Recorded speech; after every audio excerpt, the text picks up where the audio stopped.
Mexico. Seems like we've been waiting for this all day. It's gotta be ready. Let's see. I think we should go for it.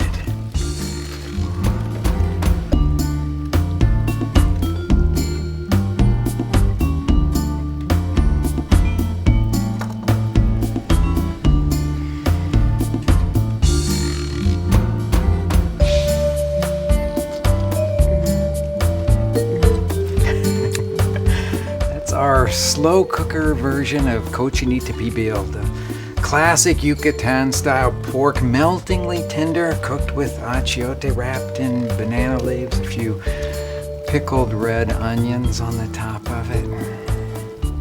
Tastes just like Yucatan. But I bet they're not using the slow cooker to make their Cochinita pibil. No, when you go to those little towns and you see the market vendors there with Cochinita pibil for sale, you can bet that those guys have cooked it in the age-old method, buried in a smoldering hole in the ground.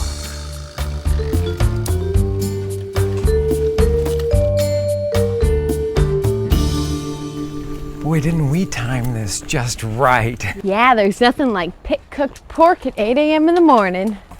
They started this last night, I'm sure, so they'd have it ready to take to the market this morning. Hola, señor Silvio. ¿Qué tal? ¿Cómo estás?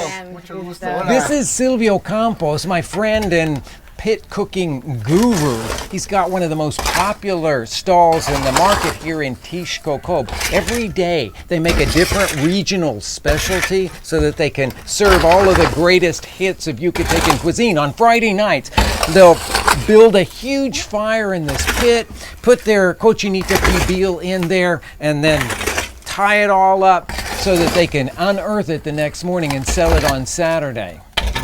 Well, señor Silvio, ¿ya está listo para abrir? Listo. Ok, muy bien.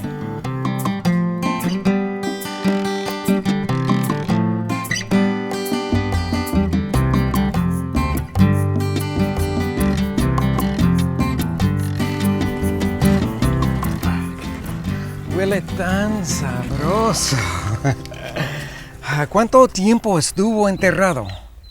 Pues lo enterramos ayer a las 4 de la tarde. Y Wow, a las 4 de la tarde. Me imagino bien marinado bien con marinado, achiote. con hojas de plátano. Ay, qué rico. Jugo de naranjas agrias. Oh, sí, también para darle ese sabor. Ese sabor. Wow.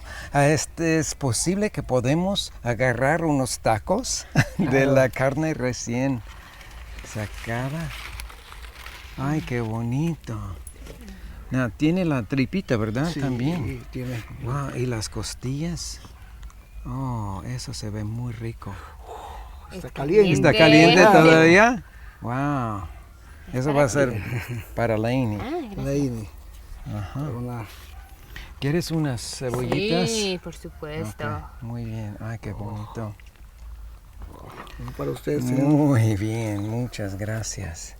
También unas cebollas. ¿Y uno para ti también? Claro. Ok. You see what I mean? It's way better than our slow cooker version. There's just something kind of magical about the pigs they use, cooking it in the pit, this place. I don't know. Wow. I know you've eaten a lot of Cochinita pibil, but I don't think you've ever eaten any this good. It's incredible. You're right about that. I wish we could eat this every day. It would be cool to have a pit in our backyard. Do you think we could?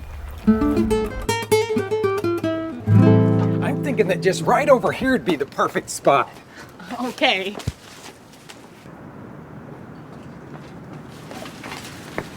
Well, this is the spot. You know, I've wanted to do this since I was a little kid, and this is going to be the absolute perfect place. It's kind of a shady spot in the yard where I can't get anything to grow. No low overhanging branches and not too near the neighbors. Lanie, let's get to work.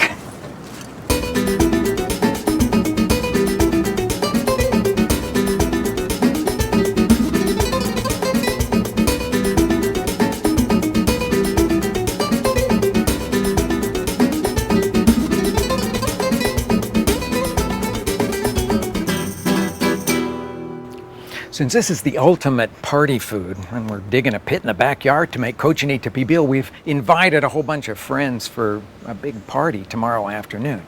Now, the first thing that I did was to go to the restaurant supply house and get this big brazier and then stake out the pit to fit that brazier, allowing about 6 inches of space all around, and then I added a couple more inches just so that I could account for the lining of the pit with some bricks. So we've got a rectangle about 33 inches by 37 inches. Now, while I dig the pit, why don't you go in and make the pickled onions and the habanero salsa to go along with the cochinita tomorrow? You know I hate cutting onions. Would you rather be digging the pit? Good point.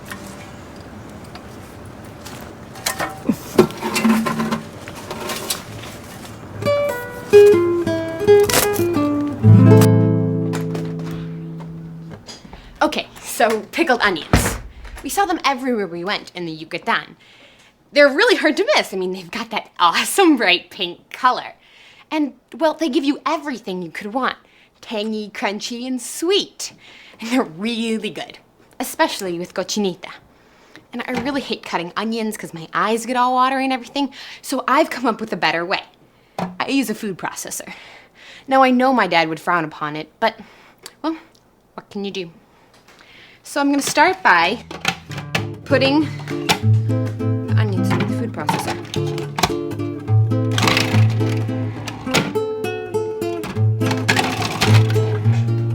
From here, they go into a bowl, and they get covered with boiling hot water.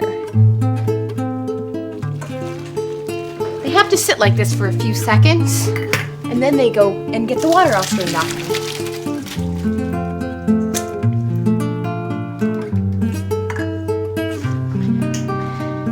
Now for the finishing touches. We add about 2 cups of lime juice and a hefty pinch or 2 of salt. These go in the fridge until you need to use them, really. Now I wonder how they turn that hot pink color.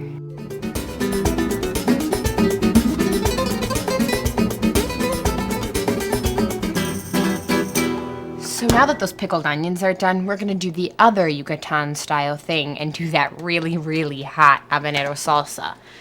Now, these habanero chilies, they're like fire. They're so hot.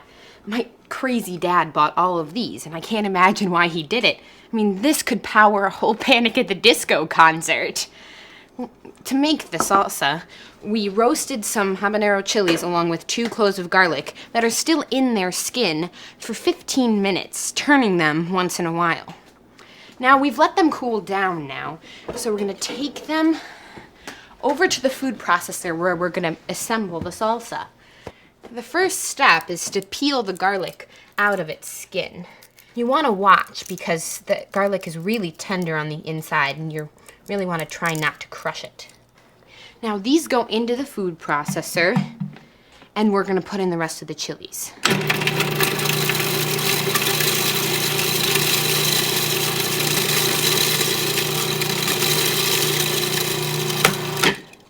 Now for the seasoning, the first thing that's gonna go in is a little bit of lime juice and then a pinch or 2 of salt. And then for texture purposes, we're gonna add some water. Now you wanna get the texture to be between your normal table salsa and your normal hot sauce.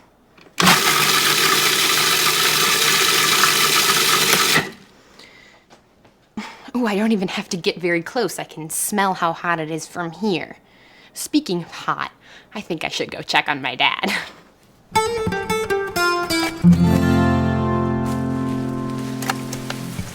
Impressive. What do you think? Thank you very much. So are y'all done? All finished. Oh, good. I think I am just about done too. Now, the reason that I'm being so specific about all of this dimensions and making a square hole is because I know somebody that once made a pit in their backyard and they made it huge and they didn't make it to fit the size of their pan and they lost all the heat when they tried to cook in it and the food wouldn't cook. So what we've done here is to go down about 16 inches. And that'll give us, after we put the bricks in there, about 6 inches on the top of the pan. Another 6 inches all the way around. That should trap in the heat perfectly for cooking our Cochinita pibil. Okay, Lanie. Now, it's time for the bricks.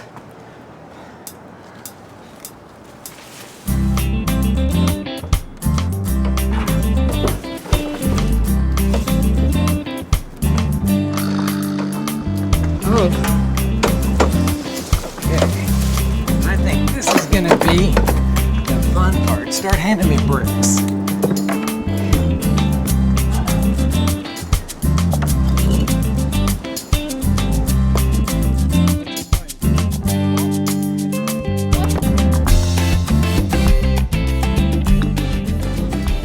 Okay, we're putting the last 2 bricks in here. We've got the sides all lined with bricks. We've got the floor lined with bricks.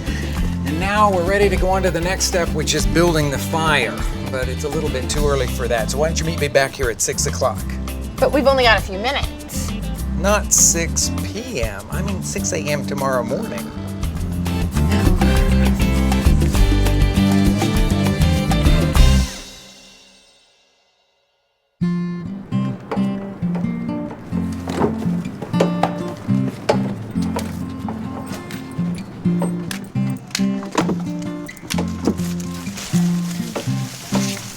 I can't believe I got up at 6 o'clock in the morning to do this. Be quiet and start passing me firewood.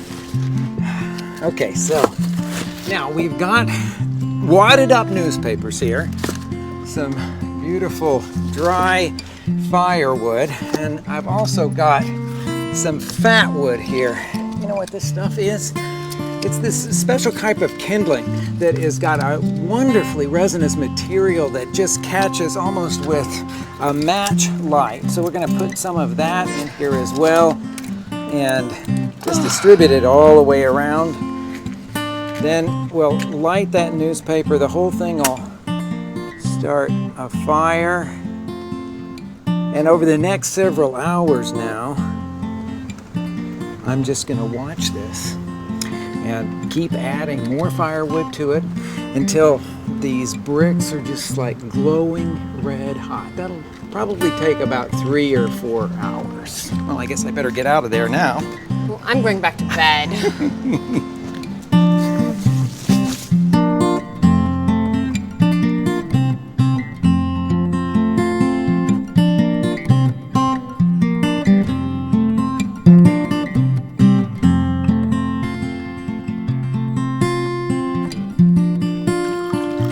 It's time to get down to the cooking of the Cochinita pibil, the pit roasted pig, and we're making the marinade first. Lanie's juicing fresh limes, and I've got these packages of the Achiote seasoning. You know, you can find it in a lot of the grocery stores, Mexican grocery stores for sure, but well-stocked grocery stores anywhere carry this Achiote. It's that seasoning that they use down in the Yucatan. It comes in these little bricks. They're kind of the color of a red brick too. They come in the little cellophane packages, and all you have to do is to break them up into a blender jar, and we're making a lot here. So I've got 5 of these packages, and we need about a half a cup of fresh lime for each package. Now this contains not just the achiote seeds ground up, but also garlic and a lot of other spices as well. So Lane, how are you doing with that? I'm done. Ah, very good. Yep, about 2.5 cups. So pour all of that into the blender. Give it a good douse of salt, because remember, this is seasoning a lot of meat here. And then we're going to blend it all until it's a smooth paste.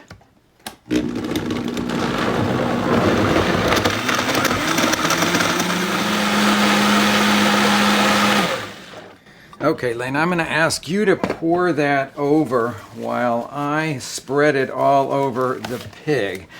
Now, I've got this pig is about, let's say, about 35 pounds. And of course, that's going to be the first question everybody asks is, where do I get a pig like that? Well, we have a restaurant, so I asked the pig farmer, could you butcher a pig for me that's going to fit into a pan like this? And he said, 30 to 40 pounds. I think that'll be about the right size for this. And I've seen them actually in a lot of the Asian grocery stores around Chicago. But lacking that, well, you could just go buy some pork shoulder roasts. They've got the bone in them. You could pack them into a pan like this, and you'd have some really good Cochinita pibil. Okay, Lane, time to pour it all over there. And just smear it. Let it get all down into all of the crevices. This is highly staining marinade. So you want to make sure to either wear a latex glove like I am or not worry about the fact that you're going to have orangish colored hands for the next few hours. Okay, once that is completely all over them there, I'm going to put the last little bit of banana leaves on here. Now I have taken banana leaves from that we bought also in an Asian market, though they sell them in a lot of the Mexican markets around here too. These are the frozen packages, and when you pull them out, all you have to do is to just unfold the leaves like that. I've lined them into that pan, the one that I showed you yesterday that we built the pit around, and I'm going to put a couple more of them over the top of this to cover it nicely. Just, you don't have to be very exacting about that at all. Fold in the side, and then I'm going to drizzle on about a gallon of water. Just let that go right down into the bottom of the pan. This will create steam when we stick it into the pit, and it'll start the cooking of our pig right away. You want about an inch or so of the water in the bottom of the pan. I hope you've been doing your exercises. Ready to heft this thing down to the pit? Let's go. How many pigs is this?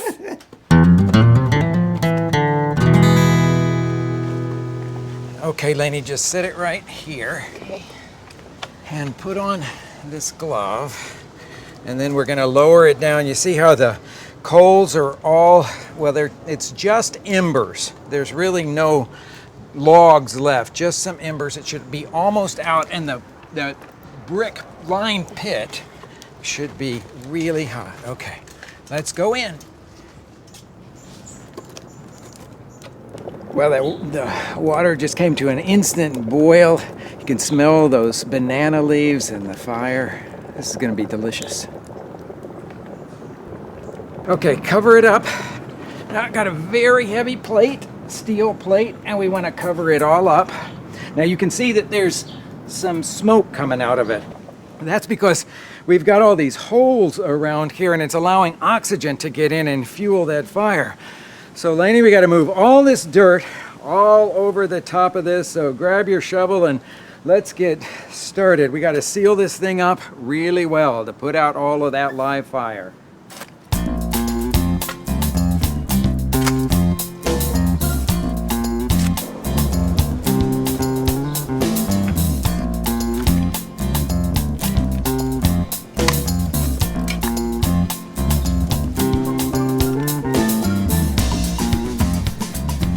Really gonna work? Well, we saw it down in the Yucatan, remember, at Silvio's.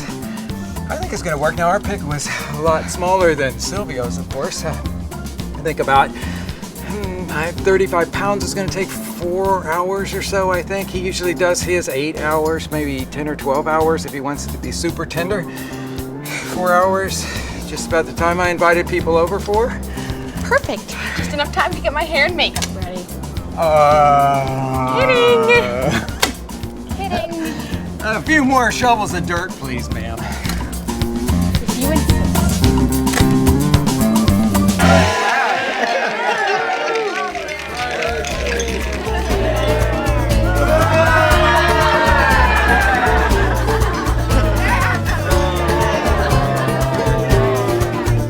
Looks like you need a margarita there.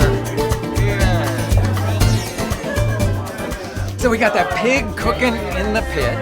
little salbutes to pass around for appetizers. You know, they're the little golden brown tortillas that are topped with that tangy Yucatecan chicken and escabeche. We got guacamole and chips, some jicama to dip in that guacamole as well.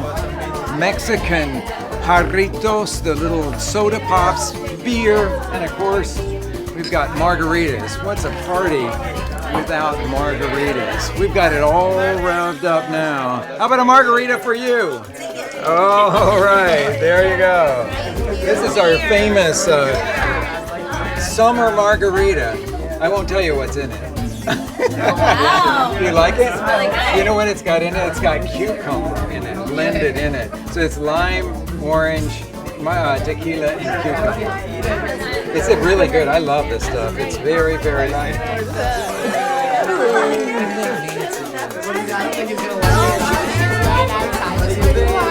Cheers. Some of these are really good. Yeah, they are. Hey, everybody, anybody that wants to see me unearth the pig, follow me.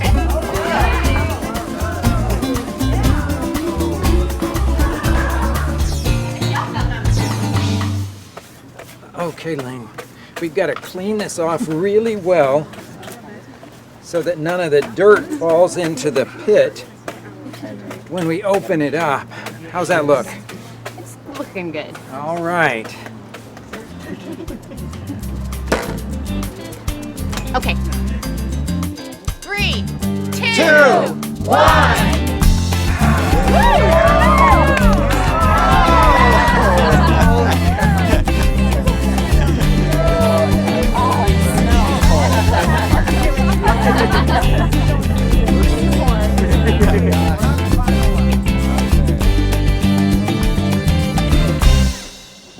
After all the shredding of that pork, we're finally ready.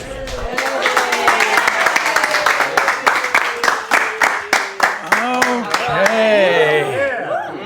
There it is. Cochinita pibil cooked in the wood-fired pit. and pickled onions. Okay, time to dig in. I actually sneaked a little bit of it already. I think it's pretty good stuff.